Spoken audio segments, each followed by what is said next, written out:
Hi, New Hope. My name is Miri King, and I'm currently a fourth-year co-op student at Ryerson University. I'm in the Business Management program at the Ted Rogers School of Management, majoring in marketing and minoring in human resources and organizational behavior. A while back, I had the awesome opportunity to attend the virtual cross conference, and today I'm going to be sharing a brief testimony of how God spoke to me during that time. One of the key takeaways during the conference for me was the idea of what it meant to not waste your life. This became a time for reflection during one of the sessions when the speaker had stated, "Don't waste your life, invest in eternity." I think that as sinners, so many times and in so many ways, we take free will for granted. We live how we want and we do as we please with the excuse that we can repent later and that God is forgiving and that He is merciful. Although this is true, that we are sinful beings who God takes mercy upon, I think that as those who proclaim to be Christian, it's critical and it's very necessary that we strive to live like Jesus and we strive to become more like Him. I believe that investing in eternity means to live a Christ-centered and Christ-glorifying life, living with mindfulness and with purpose.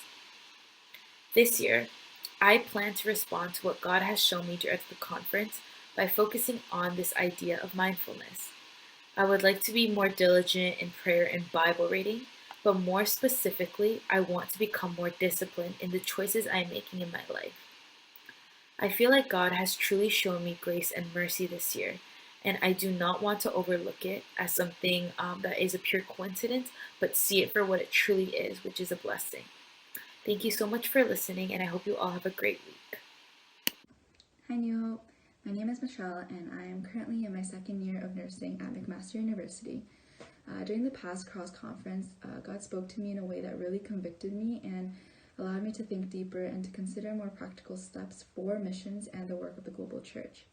There were two main takeaways for myself, the first being not to waste a single day of my life to do His work and to fulfill the Great Commission. There is an urgency to missions because worship doesn't exist in certain parts of the world, and this includes my own community here in Canada.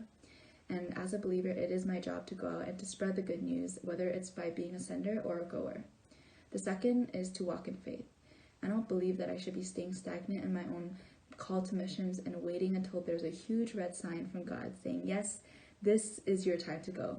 But I decide to walk in faith every day, allowing God to close and open more doors as I stay faithful and obedient to Him. Thankfully, God has opened up a new door for me for the next upcoming year that I highly anticipate. God has graciously brought GMA, which is an organization called Global Medical Missions Alliance, into McMaster, where I'll be serving in the next year to fulfill the Great Commission within my own campus and overseas. As for my next step, I will continue to saturate myself with the gospel so that I am equipped when I am called, and I will continue to minister to people in my own life, because how am I supposed to go and love people elsewhere when there's so much more to be done here within my own family and community. So thank you for listening.